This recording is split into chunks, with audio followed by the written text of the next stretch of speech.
امام اعظم ابو حنیفہ رحمۃ اللہ کے شاگردوں میں بڑے وقت کے بڑے عالم تھے، بڑے اللہ بڑے علم والے تھے. ان کے قریب میں ان کے پڑوس میں ایک مکان تھا، وہ یہودی کا تھا. وہ یہودی کا مکان یہودی نے بازار میں فروخت کے لیے رکھ دیا، بیچنے کے لیے. خریدنے کے ایک آدمی آیا، اتفاق سے وہ بھی یہودی کا.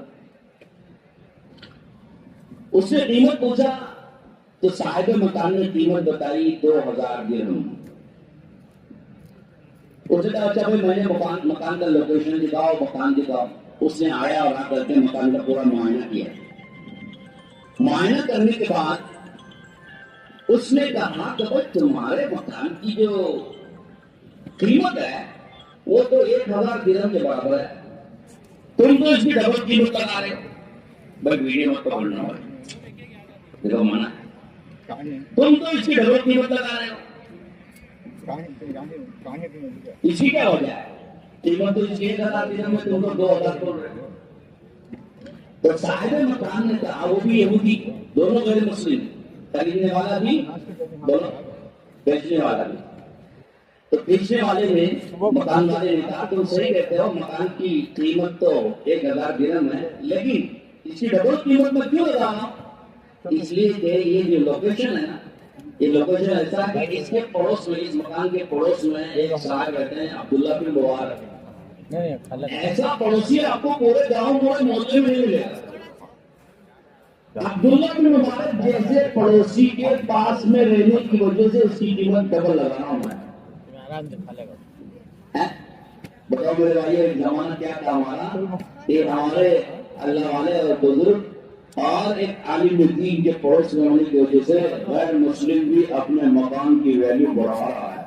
ایک زمانہ وہ تھا کہ وہ مسلمان تھے، وہ معزز تھے، مسلمان ہو کر آج ہم خار ہوئے، تاریخ قرآن ہو کر شاید کہتا ہے.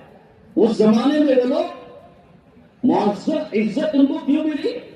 مسلمان، صحیح معنی میں مسلمان ہونے کی وجہ سے. اور آج ہم ذلیل ہوئے. ہمارے مکانات، ہمارے محلے میں مکان کی ویلیو گھٹتی کی بڑھتی؟ بولو، ارے کم ہوتی کی زیادہ ہوتی؟ مسلمانوں کے محلے میں مکان باہر غیر مسلم لینے آتا ہے تو مکان کی قیمت گرا کے لیتا ہے. تو آج ہم یہ کیوں گر رہے؟ ہمارے پڑوس میں رہنے والے مکان کی ویلیو کیوں گر رہی؟ مسلمان کے پاس میں رہنے والے، قریب میں رہنے والے پڑوسی کی نظام میں مسلمان کی عزت کم ہوئی تو مکان کی قیمت بھی کم. اور وہ زمانہ ہوتا کہ مسلمان کے پاس میں رہنے کو فخر سمجھتے تھے، اور اس کی وجہ سے مکان کی ویلیو بھی بڑھتی تھی، اس لیے کہ اس مسلمان کی ویلیو بڑھی تھی. تو وہ زمانے میں معزز تھے مسلمان ہو کر، آج ہم خار ہوئے، خار کمانا ذلیل ہوئے تاریخ قرآن کو چھوڑنے کی وجہ سے.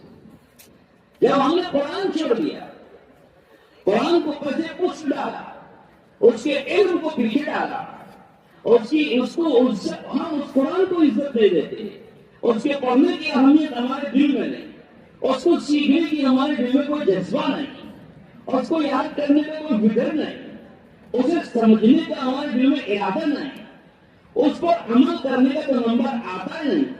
تو آج ہم نے قرآن کو جو عزت دی، جو مقام دیا ہے نا، وہی عزت آج اللہ ہمیں دے رہا ہے. ایک بزرگ سے پوچھا گیا کہ تمہیں اگر معلوم کرنا ہو کہ اللہ کے یہاں تمہارا کیا مقام ہے تو یہ دیکھ لو تمہارے دل میں اللہ کے کلام کا کیا مقام ہے.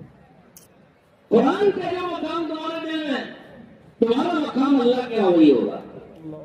اور آج ہم خار ہو گئے، ذلیل ہوئے، اس لیے کہ ہم نے قرآن کو چھوڑ دیا، اس کی تعلیمات کو بھلا دیا. اس لیے ہمارے یہاں دعوت و تبلیغ کے کام میں جماعتوں میں 3 دن 3 لاکھ 4 مہینے جو چلتے ہیں، ان کو تعلیم کے حلقے میں صبح میں بیٹھا کے سب سے پہلے قرآن سکھاتے ہیں. قرآن کے حلقے لگتے نہیں لگتے؟ بولو، حلقے لگتے نا، 3 4 کے حلقے لگا کے سب سے زیادہ کیا سکھاتے بھائی؟ ارے بولو، قرآن کا سیکھنا سکھانا قرآن کے حلقے لگتے ہیں. اس لیے لگتے ہیں تاکہ نکلنے والا، خدا کی راہ میں نکلنے والے کو سمجھ میں آئے کہ قرآن کتنی بڑی چیز ہے، کتنی اہم چیز ہے، اور اس کو سیکھنا ہے. اور یہ تو تھوڑا سی دیر کا حلقہ ہے، اس میں تو ہمارے قرآن کی الفاظ کی تصحیح ہوتی ہے، اس سے زیادہ کچھ نہیں. اب ایک دل میں فکر پیدا کر دی گئی ہر مسلمان کو کہ دیکھو تمہارا قرآن صحیح ہونا ضروری ہے. قرآن صحیح ہوگا تو نماز صحیح ہوگی, نماز صحیح ہوگی تو قبول ہوگی, جب نماز قبول ہوگی تو دعا قبول ہوگی. اگر قرآن صحیح نہیں تو نماز صحیح نہیں ہوگی, جب نماز صحیح نہیں ہوگی تو قبول نہیں ہوگی, جب قبول نہیں ہوگی تو دعا اس کے بعد جو مانگی جائے گی وہ قبول نہیں ہوگی. آج ہمارے سارے مسئلے اس لیے اٹکے ہوئے کہ ہماری دعائیں قبول نہیں ہوتی. قبول کیوں نہیں ہوتی؟ کہ ہم نے دعاؤں کو قبول کرانے کا طریقہ سکھانا ہے. کہ دعا قبول کرانے کا طریقہ یہ کہ نماز کو طاقتور بناؤ, نماز کو جاندار بناؤ. ہمارے مولانا عمر صاحب بھی بزرگ تھے, بہت بڑے دعوت و تبلیغ کے بڑے بزرگوں میں. وہ فرمایا کرتے تھے نماز کو جاندار بنانے کے لیے 5 چیزیں ہونا ضروری. بولو کتنی چیزیں؟ 5 چیز یاد رکھو گے ذرا انگلیوں پہ گنو. 5 انگلیاں ہیں تمہاری, سب کے ہاتھ میں 5 انگلیاں ہیں نا, تب تو نہیں ہے 5 انگلیاں. اب ان انگلیوں پہ گنو. ایک چیز بولتا ہوں, کلمے والا یقین ہو, نمبر 1. کلمے والا یقین ہو, فضائل والا شوق ہو, نمبر 2. مسائل والی شکل ہو, نمبر 3. اخلاص والی نیت ہو, نمبر 4. اللہ والا دھیان ہو, نمبر 5. بتاؤ کتنی چیزیں ہو گئی؟ 5 ہو گئی. کیا کیا ہے؟ کلمے والا یقین, فضائل والا شوق, مسائل والی شکل اور اخلاص والی نیت, اللہ والا دھیان. 5 چیزیں. اب نماز میں یہ 5 چیزیں مجھے زندگی. اب یہ 5 چیزیں کا مطلب سمجھانے کا وقت نہیں ہے, تھوڑا سا وقت ملا اس میں ہم نے تھوڑی سی بات کری. اب آپ اس کی فکر کرو کہ ان 5 چیزوں کا مطلب کیا ہے, سمجھنے کی کوشش کرو. اپنے ذمہ داروں سے, اپنے علماء سے پوچھو گے انشاءاللہ, تاکہ نماز جاندار بنے. اگر فرماتے تھے اگر یہ 5 چیزیں کسی نے نماز میں زندہ کر دی, اس کی نماز جاندار ہو جائے گی, اور نماز جاندار ہوگی تو قبول ہوگی, جب قبول ہوگی تو آسمانوں سے مددیں اترتی ہیں. ایک کولی والے کا قصہ تو آپ نے سنا ہے, 2 رکعت نماز پڑھی اور ایسی جاندار نماز پڑھی کہ نماز ہی کے دوران 4تھے آسمان سے مدد کے لیے فرشتہ اتر گیا. نماز ہی کے دوران نماز میں انہوں نے پڑھا, قرآن پڑھا. أَمَّن يُجِيبُ الْمُضْطَرَّ إِذَا دَعَاهُ وَيَكْشِفُ السُّوءَ. ہے کوئی پریشان حال کی پریشانی کو سن کر اس کی مدد کرنے والا ہے کوئی؟ قرآن کی آیت کا مطلب ہے أَمَّن يُجِيبُ الْمُضْطَرَّ إِذَا دَعَاهُ. جب یہ پریشان حال اپنی پریشانی میں مدد کے لیے کوئی پکارے تو ہے کوئی جواب دینے والا, ہے کوئی. آیت کا مطلب وَيَكْشِفُ السُّوءَ, اور اس کی پریشانی کو دور کر دے, ہے کوئی. کیا اس نے درد سے قرآن کی آیتیں پڑھی تو کتابوں میں لکھا ہے اللہ نے ندا لگائی, ارے میں ہوں, میں تمہاری مدد کے لیے میں حاضر ہوں.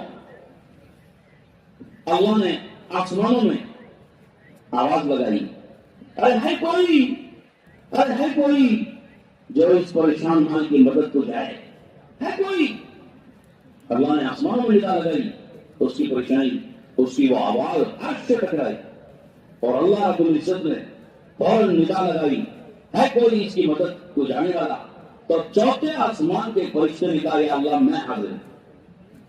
تو تلوار لے کے آسمانوں سے نیچے اترا, اور وہ جو نمازی نماز پڑھ رہا تھا, وہ جس کے خوف سے آخری نماز پڑھنا چاہ رہا تھا, ایک ظالم کھڑا ہوا تھا قتل کرنے کے لیے. اس نے گزارش کی تھی جب قتل کرنا ہے تجھے تو موت سے پہلے کم سے کم 2 رکعت نماز ہی پڑھ لیتا ہوں, اجازت دے دے. اس جگہ جلدی پڑھ لے نماز کے بعد, تو یہ بس آخری لمحات گزارنے ہیں, نماز کے بعد تجھے قتل کرنا ہے. تو قتل کرنے کے لیے وہ جلدی کر رہا ہے, اور یہ نماز میں کھڑے ہو کے اللہ کو پکارا اس نے جس درد سے. تو اللہ نے آسمان سے فرشتے کو بھیجا, وہ فرشتہ آیا اور اس ظالم کا خاتمہ کر دیا, وہ ظالم کو قتل کر دیا. وہ گر کر کے پڑا ہوا تھا, اس نماز کا سلام کیا, فوراً جا کے ملا اور پوچھا اللہ کے لیے بندو, ایسے وقت میں مشکل وقت میں تم یہاں حاضر ہو گئے, کون ہو تم؟ تو اس نے کہا میں غلام ہوں, جس رب کو تم نے آواز دی تھی اپنی نماز میں، اس رب کا میں غلام ہوں، اس رب کے غلام، اس رب کا غلام۔ ایک نماز وہ تھی کہ 2 رکعت نماز پر آسمانوں سے مددیں اتار لیا کرتے تھے، ایک نماز وہ ہے جو ہم پڑھتے ہیں کہ ہماری نماز سے ہمارا چھوٹا سا مسئلہ بھی حل نہیں ہوتا، اس لیے کہ ہم نے نماز کو اتنا بے جان بنا دیا۔ اس لیے کہتے ہیں محنت کرو اپنی نمازوں پہ کہ نماز میں ایسی جان پیدا ہو جائے کہ ہم 2 رکعت پڑھیں تو اللہ ہماری حاجت پوری کرنے والا ہے۔ اب دیکھو ایک بات سنو کہ یہ ضروری نہیں ہے کہ ہم 2 رکعت نماز پڑھ کے سلام پھیرتے ہی ہماری حاجت فوراً پوری ہو جائے۔ اللہ پاک کا ایک ضابطہ ہے، اصول ہے، دنیا میں حاجت پوری کرنے کے لیے اصول ہے۔ ہم جو مانگ رہے ہیں وہی چیز اللہ دے دیتے ہیں، اگر وہ چیز ہمارے لیے مناسب نہیں تو دوسری چیز اللہ دے دیتے ہیں۔ وہ ہم کو معلوم نہیں ہوتا کہ اللہ نے اس کے بدلے میں ہم کو کیا دیا، ہم مایوس نہیں ہونا کہ ارے بھائی اتنے نمازیں پڑھو، اتنا مانگا نا، چالیس نہیں ہوا نا، تو اللہ رب العزت کو معلوم نہیں کہ میں مانگا تو چیز دینا کہ نہیں دینا، تو اللہ دیکھتے ہیں کہ اسے یہ چیز دی تو ٹھیک نہیں ہے، اس کے علاوہ دوسری چیز اسے دے دیں گے بولتے ہیں، اللہ اس کے بدلے میں دوسری چیز دیتا تو ہم کو معلوم نہیں دیتا۔ ہمیں اللہ سے اچھی امید رکھنا کہ اللہ یہ نہیں تو دوسری دے گا انشاءاللہ۔ اسے کہتے ہیں اخلاص کی نیت کہ اللہ